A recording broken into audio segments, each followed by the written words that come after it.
అందరికీ నమస్కారం. నా పేరు రమ. 'నీ ప్రేమ కోసం' 150వ భాగం. రచయిత శ్వేత సాయి గారు. ప్లీజ్ కార్తీక్ అంటుంది. నో అని ఆమె నోటికి అందిస్తే తాగుతుంది. ఎలాగోలా మాట చెప్పి మొత్తం గ్లాస్ ఖాళీ చేయిస్తాడు కార్తీక్. కాసేపటికి టాబ్లెట్స్ వేసి ఆమెను చూస్తూ ఉంటే ఏంటిది మరింత జాగ్రత్తగా ఉంటే అప్పుడే అని అంటే మరేం చేస్తాను నా బంగారాన్ని చూసుకోకపోతే ఎలా అంటాడు. మరేం చేస్తాను నా బంగారాన్ని చూసుకోకపోతే ఎలా? ఏ బంగారం లోపల ఉన్నదా నేను అంటే నువ్వే ముందు తర్వాత నీ లోపలున్న బేబీ అయినా అని అంటే అబ్బో! చూద్దాం బయటకొచ్చాక చెప్పు ఇదే మాట అంటుంది. ఆ! చెప్తానని ఆమె దగ్గరికి వెళ్తుంటే ఉష్ కార్తీక్ అని దూరం అంటుంది. రాక్షసి అని వెళ్ళిపోతాడు. ఇంటికి వెళ్ళిన అరుణ్ అందరినీ కూర్చోబెట్టి నేనొక అమ్మాయిని ప్రేమిస్తున్నానని షాక్ ఇస్తాడు. వైజయంతి గారి గుండెల్లో పిడికి పడ్డట్టవుతుంది. అప్పుడే మళ్ళీ సర్దుకొని ఇలాగే ఒక కూతురు దూరంగా ఉన్నాను పంతంతో వీడిని అలాగే దూరం చేసుకోవాలా అనుకుని ఆలోచిస్తుంటే నానమ్మ ముందు విను అని నైనిక పిక్ చూపించి అమ్మాయి బంగారం. కానీ అనాథ ఎవరూ లేరు. సో మీరు హ్యాపీగా మనస్ఫూర్తిగా ఒప్పుకుంటే కోడలుగా ఇక్కడ ఉంటుంది. లేదంటే లైఫ్ లాంగ్ ఆమెని ప్రేమించే మనిషిగా ఆమెకు తోడుగా ఉండిపోతాను. కానీ ఎవరిని పెళ్లి చేసుకోను ఆమెతో సహా ఆమెను కూడా చేసుకోనివ్వనంటాడు. ఏంటిది అరుణ్ అంటారు కుసుమ గారు. అది అమ్మా తనంటే నాకు చాలా ఇష్టం. తననే పెళ్లి చేసుకోవాలనుకుంటున్నాను. మీ ఇష్టం అంటాడు. సుమిత్ర పెద్దమ్మ చేసింది తప్పేమో. కానీ తను చాలా హ్యాపీగా ఉంది. ఎంత అంటే మళ్ళీ మీరు ఆమె లైఫ్‌లో కనపడకపోయినా తను హ్యాపీగా ఉండేంత. అలాగే తను అందరిని బాగా చూసుకుంటుంది. ఒకవేళ మీకిష్టం లేకపోతే అంటే అక్కడే ఉంచేసుకుంటాను. నేను తనతోనే ఉంటాను. ఇక్కడికి తెచ్చి కోడలుగా పరిచయం చేశాక తనని వద్దు అంటే అసలు ఒప్పుకోనంటాడు. అన్నయ్య నిజంగా నువ్వు ప్రేమలో పడ్డావా? అయితే నేను తనని చూడాలంటే గెస్ట్ హౌస్‌లో ఉంది అంటాడు. సరే నేను వెళ్తాను అంటే చైత్ర ఇప్పుడు కాదురా అంటే చైత్ర వెళ్ళి నానమ్మ ఒప్పుకో అందరం హ్యాపీగా ఉండొచ్చు. ఎవరు లేకపోతే అన్నీ మనమే చూసుకోవచ్చు అంటూ చైత్ర అరే! అది కాదురా నాకేమి ఇబ్బంది లేదు. ఆ అమ్మాయి కాబట్టి నాకు ఒప్పుకోలేదు. వీడు నా మనవడని ఒప్పుకున్నావా? అని సుమిత్ర అంటుందేమో అని ఆలోచిస్తున్నాను. అయ్యో! అలా అక్క అసలనదు. అమ్మ అని సుమిత్ర కాల్ చేసి ఇలా అరుణ్ ఒక అమ్మాయిని ప్రేమించాడు ఆశ్రమంలో. నైనిక నీ అక్క అంటే అవునా సూపర్. ఇంకేమి పెళ్ళికి రెడీ అయ్యాడు అరుణ్ కూడా అని అంటారావిడ. అవునక్క కానీ అమ్మ అంటే అమ్మతో నేను చెప్తాలే. ఒప్పుకోకపోతే అందరం కలిసి ఒప్పిద్దాం అంటారావిడ. వైజయంతి గారు సంతోషించి ఆ అమ్మాయిని తీసుకొని రా అరుణ్ అంటారు. అది విన్న సుమిత్ర గారు అమ్మ ఒప్పుకున్నావా అంటే హా! ప్రతిసారి నేనే విలన్నా ఏంటి? నేను మంచిదాన్నే అంటారావిడ. అయితే అరుణ్ పెళ్లి కూడా నా చేతుల మీద చేస్తానంటారు. అలాగే అని కాల్ కట్ చేస్తారు సుమిత్ర గారు. కుసుమ గారు ఇంక కోడల్ని చూద్దాం తీసుకొని రా అంటే, ఇప్పుడు కాదు 2 రోజుల్లో తీసుకొనొస్తాను అంటే, సరే అంటారు. అతను తన రూమ్‌లోకి వెళ్ళగానే వీళ్ళు అరుణ్‌కి చెప్పకుండా నైనికను చూడాలని గెస్ట్ హౌస్‌కి వెళ్ళిపోతారు. నైనిక బెడ్ మీద పడుకొనుంటే సడెన్‌గా వచ్చిన వాళ్ళని చూసి కంగారుగా లేచి మీరెవరు? అని అంటుంది కంగారుగా. వదిన మేమెవరమో నీకు తెలియదు కానీ నువ్వు మాత్రం మాకు వదినవి. ఈవిడకి కోడలివి. ఇంకా ఈ ఓల్డ్ లేడీకి మనవరాలివి. బట్ ఈవిడే బాగా స్ట్రిక్ట్ అయినా అన్నయ్య చూసుకుంటాడులే అంటుంది చైత్ర. ఎవరు మీరంతా? అన్నట్టుగా చూస్తుంటే అన్నయ్య నిన్నింతగా ప్రేమిస్తున్నాడని నేననుకోలేదు వదినా. నిన్ను తప్ప ఎవరిని పెళ్లి చేసుకోనన్నాడు.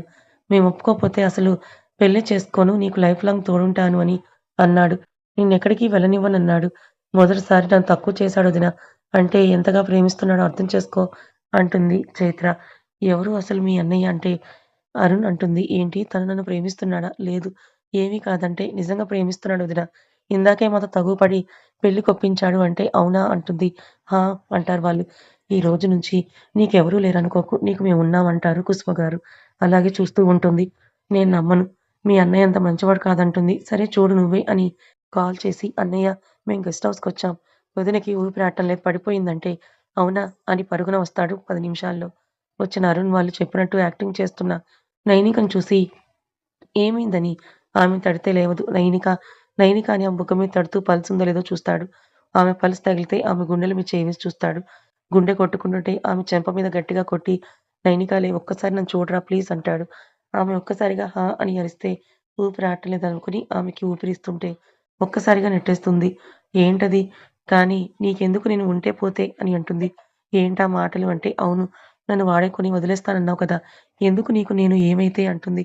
నాకే కావాలి. నీ విషయాలన్నీ నాకే కావాలి. నిన్ను నేను ప్రాణంగా ప్రేమిస్తున్నాను. నువ్వు నాకే కావాలి. నాతోనే ఉండాలి. నన్నే పెళ్లి చేసుకోవాలి. ఐ లవ్ యూ నైనిక అంటాడు ఆమెను హత్తుకొని. ఆమెకి ఏం చెప్పాలో కూడా అర్థం కాదు.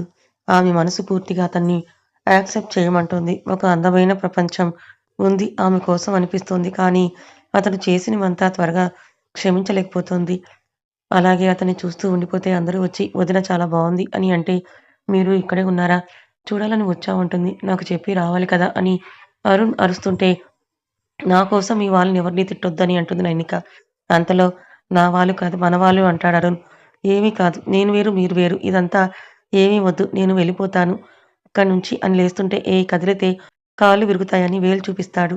కదిలితే కాళ్ళు విరుగుతాయి, చేతులు విరగవు. ఎందుకంటే డైరెక్ట్‌గా చంపేయండి. ఎందుకు చచ్చిందంటే అనకడానికి కూడా ఎవరూ లేరు నాకు అని బాధగా చెప్పగానే, నైనిక అని అందరూ పెద్దగా అంటే అతని చెయ్యి ఆమె చెంప దాకా చేరి ఆగుతుంది. ఆమె భయంతో కళ్ళు మూస్తుంది. మళ్ళీ అందరూ వచ్చి "నువ్వు అనాథవి కాదురా! మేమంతా ఉన్నాం నీకోసం" అంటారు. "అవును వదిన. మేమంతా ఉన్నాం నీకు" అంటే, "మీరు వెళ్ళండి. నేను తనని తర్వాత ఇంటికి తీసుకొనొస్తానని" అరుణ్ అంటే, సరే అని వాళ్ళు వెళ్ళిపోతారు. కుసుమ గారు వచ్చి, "నీకెప్పటికీ మేము తోడుగా ఉంటాం భయపడకని" ఆమె బుగ్గ నిమిరి వెళ్ళిపోతారు.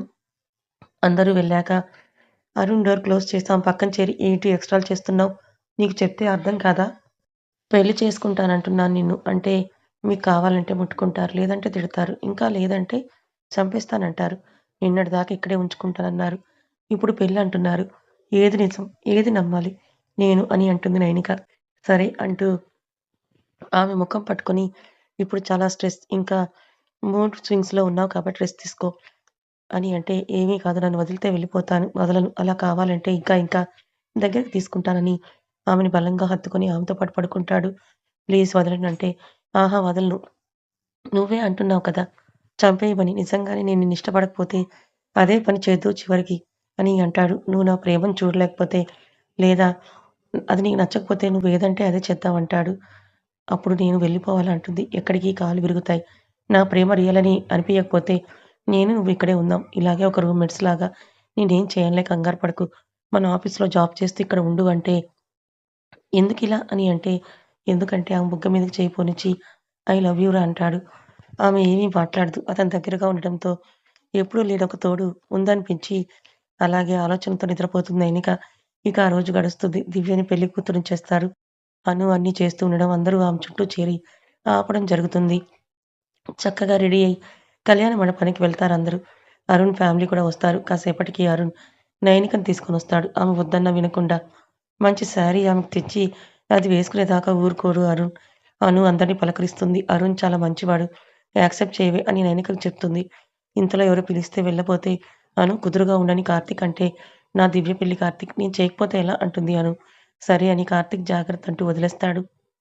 కానీ ఆమెని క్షణక్షణం గమనిస్తూనే ఉంటాడు. అను, శ్వేత ఇద్దరు హడావిడి చేస్తుంటారు.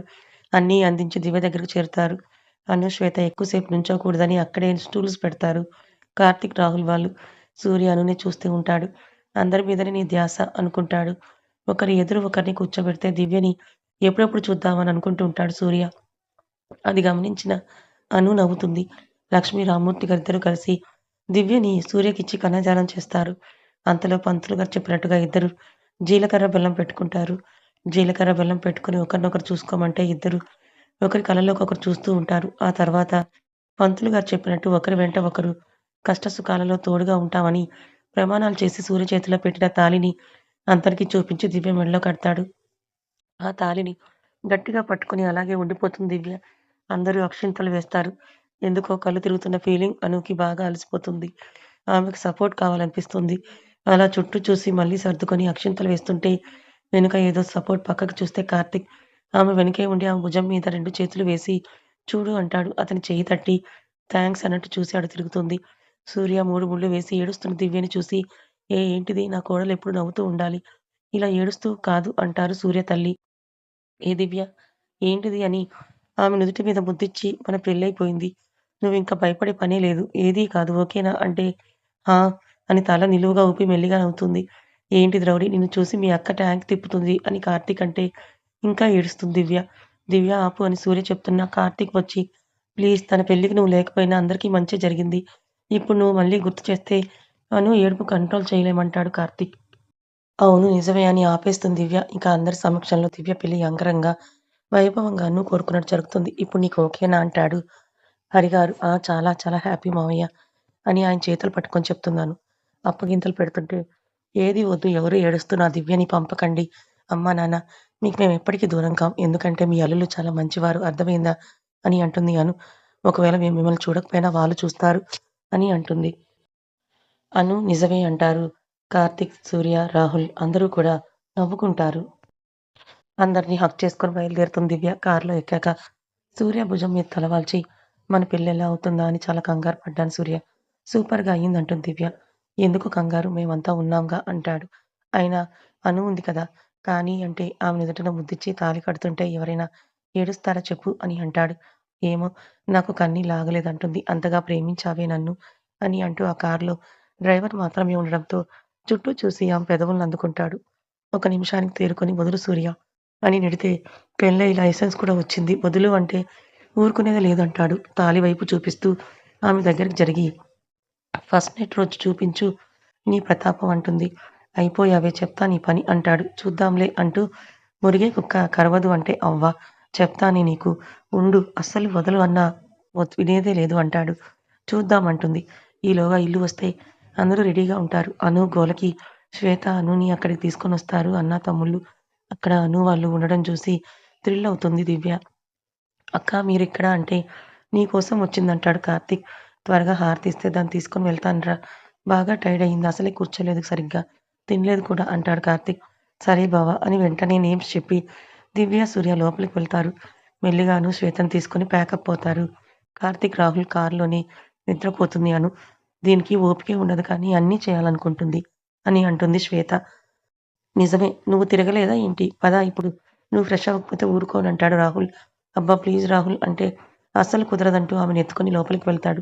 వాళ్ళని చూసి నవ్వుకొని కార్తీక్ నిద్రపోతున్న అనుని ఎత్తుకొని మెల్లిగా రూమ్‌లో బెడ్ మీద పడుకోబెట్టి ఆమె ఒంటి మీద ఉన్న నగలన్నీ తీసి శారీ పిన్స్ కూడా తీస్తాడు. ముద్దుగా నిద్రపోతున్న ఆమె ముఖానికి చిన్నగా ముద్దులు అద్ది నైట్ డ్రెస్ తెచ్చి బయట తీసి బ్లౌజ్ తీస్తుంటే నిద్రలేస్తుంది. అయ్యో! లేచావా? అంటాడు. అతని పని చేస్తూనే. కార్తీక్ వదులు నన్ను. లేపొచ్చు కదా! అంటే అరే! ఏమైంది? ఓపిక లేదు నీకు. రెస్ట్ తీసుకో అని ఆమె బ్లౌజ్ తీయబోతుంటే వద్దు వెళ్ళు అని ఆమె పైకి లేస్తే అతని చేతిలో డ్రెస్ తీసుకొని పక్కకు వెళ్తుంటే లైట్ ఆఫ్ చేసి ఇక్కడే మార్చుకోరా అంటాడు. అలాగే చేంజ్ చేసుకుంటే లైట్ ఆన్ చేసి ఆమెను తన వైపు తిప్పుకుంటే కార్తీక్ కళ్ళు తిరుగుతున్నాయంటుంది. అందుకే పడుకోమన్నాను కదా! అని అంటూ అనుని పడుకోబెట్టి ఆమె పక్కనే చేరి సుమిత్ర గారికి కాల్ చేస్తాడు. ఆవిడ వచ్చి అనుకి దిష్టి తీసి జాగ్రత్త ఆకలేస్తే ఇవ్వు కార్తీక్ అని జ్యూస్ అక్కడ పెట్టి వెళ్తారు. అలాగే శ్వేత దగ్గరికి వెళ్లి ఆమెకి దిష్టి తీస్తారు. కాసేపటికి నార్మల్ అయిన అనుని చూసి ఇక కదులు ఇంట్లో నుంచి చెప్తా నీ పని అని కసురుతాడు కార్తీక్. అలాగే అని అతని గుండెల్లో ఒదిగిపోతుంది. అలా పడుకున్న అను ఎప్పుడో ఉదయం 10కి లేస్తుంది. ఆమె లేచాక గుడ్ మార్నింగ్ రా! ఎలా ఉంది ఇప్పుడు అంటే, ఆ! బెటర్ అంటుంది. వెళ్లి ఫ్రెష్ అవ్వు అని పంపిస్తే వెళ్తుంది. మళ్ళీ కూర్చొని అత్తయ్య బాగా నడుము నొప్పిగా ఉందంటుంది. ఎందుకు అను? అని ఆమె దగ్గరికి వెళ్లి బాగా తిరిగావు కదా! అందుకే ఒక చోట కూర్చోమన్నాను అని అంటారు. అంతలో కుసుమ గారొచ్చి ఈ టైంలో ఎక్కువగా తిరగకూడదు. ఇదిగో అక్క ఈ సున్నుండలు పెట్టు అంటుంది. అవి తీసుకొని తింటుంది. ఇన్ని రోజుల్లో ఇది నచ్చింది అని అన్నది, తిన్నది అను ఇవే అంటాడు కార్తీక్. అవునా! అయితే ఇంకా చేస్తానులే అని శ్వేతకిస్తారు. అమ్మా! ఇవి వాళ్ళకే ఉంచని అంటాడు కార్తీక్. అలాగేరా అంటారావిడ. ఇక అను ఆ రోజంతా నీరసంగానే ఉంటుంది. భయంగా అనిపించి హాస్పిటల్‌కి తీసుకొని వెళ్తాడు కార్తీక్. డాక్టర్ చూసి బాగా అలసిపోయింది. జాగ్రత్త అని చెప్పాను కదా! అంటారావిడ. ఒక ఇంజెక్షన్ చేస్తాను జాగ్రత్తగా చూసుకోండి. అలాగే స్కానింగ్ ఇంకా 5 డేస్ తర్వాత చేయాలంటారు. ఓకే అని అనుని తీసుకొని వెళ్తాడు. అతన్ని కదిలిస్తే కొడతాడని సైలెంట్‌గా వెళ్తుంది. అను ఇంటికి వెళ్ళాక ఇష్టం లేకపోయినా గోల చేయకుండా పెట్టింది తింటుంది. కానీ 5 మినిట్స్‌లో అంతా వామిటింగ్ అవుతుంది. కార్తీక్ అలాగే చూస్తుంటే నేనేం చేయలేదు. అదే వామిటింగ్ అయిందని డీలా పడిపోతుంది ఓపిక లేక. ఆమె తలని గుండెలకు హత్తుకొని దీనికి ఎవరైనా ఏడుస్తారా అని కసురుతాడు. ఏమో సీరియస్‌గా ఉన్నావు కదా! భయమేసిందంటుంది. సరే వదిలేయ్ అని ఏం తింటావు అంటే ఏదో ఒకటి పుల్లగా అని అంటే సరే అని వెళ్ళి మ్యాంగో పల్ప్ తీసిస్తాడు. అబ్బా! సూపరుంది అని అంటుంది. ఇంకా ఆమెని 4 డేస్ చాలా జాగ్రత్తగా చూసుకుంటాడు. శ్వేత చెకప్ కూడా ఉంటే ఈరోజు అనును కూడా తీసుకొని వెళ్తాడు కార్తీక్. ఇద్దరూ ఉంటే ముందు శ్వేతకి స్కాన్ చేసి అంతా నార్మల్‌గానే ఉంది. ఇక పైన వెయిట్స్ అస్సలు లిఫ్ట్ చేయొద్దు. ఏదైనా సింపుల్ ఎక్సర్‌సైజ్ లేదా యోగా చేస్తే హెల్త్‌కి చాలా మంచిదంటారు. అలాగే అంటూ మన కార్తీక్, రాహుల్ తలలు ఊపుతారు. ఇంకా ఏదో చెప్పబోతుంటే డాక్టర్ నాకు తర్వాత ముందు అనుకి స్కాన్ చేయండి. ఇంకా అసలు ఒకసారి కూడా చేయలేదని కంగారుగా అడిగితే అవును అంటారందరూ. వాళ్ళ కంగారు ఆమెకు అర్థమైతే అనుని రా అని అంటే వెళ్తూ భయం భయంగా అందరిని చూస్తుంది. శ్వేత వెళ్ళు అంటే నువ్వు రా అని శ్వేతని తీసుకొని వెళ్తుంది. ఒక 5 మినిట్స్‌కి బయటకి రాకపోతే కంగారుగా ఉన్న కార్తీక్, రాహుల్ అక్కడే తిరుగుతూ ఉంటే డాక్టర్ బయటకొచ్చిన తర్వాత రండి అని పిలిచి లోపలికొచ్చిన కార్తీక్, కంగ్రాచ్యులేషన్స్ మీకు ఒకరు కాదు ఇద్దరు పిల్లలని అంటారు. డాక్టర్ స్క్రీన్ చూపిస్తూ ఇద్దరు బేబీస్ చిన్న డాట్స్‌లో ఉన్న వాళ్ళని చూపిస్తుంటే అది చూసిన కార్తీక్ కళ్ళలో సంతోషం అంతా ఇంతా కాదు. అను అయితే కార్తీక్‌ని చూస్తుంటుంది. వెంటనే ఆమె దగ్గరికి వెళ్లి అను చెయ్యి పట్టుకొని థాంక్స్ రా అని మళ్ళీ కంగారుగా డాక్టర్ అను హెల్త్‌కి ఏమీ ప్రాబ్లమ్ కాదు కదా అని అంటే, లేదు ఇప్పుడైతే తను హెల్తీగానే ఉంది. కానీ ఇక నుంచి మీరు జాగ్రత్తగా చూసుకుంటే చాలు అని అంటారావిడ. అలాగే మేము చాలా బాగా చూసుకుంటాం అంటారు ముగ్గురు ఒకేసారి. అవునా! మెడిసిన్ ఇస్తాను రండి అంటే అను, కార్తీక్ అక్కడ మిగులుతారు. అను నుదుటి మీద ముద్దిచ్చి ఆమె ముఖాన్ని 2 చేతుల్లోకి తీసుకొని లవ్ యూ రా అని హత్తుకుంటాడు కార్తీక్.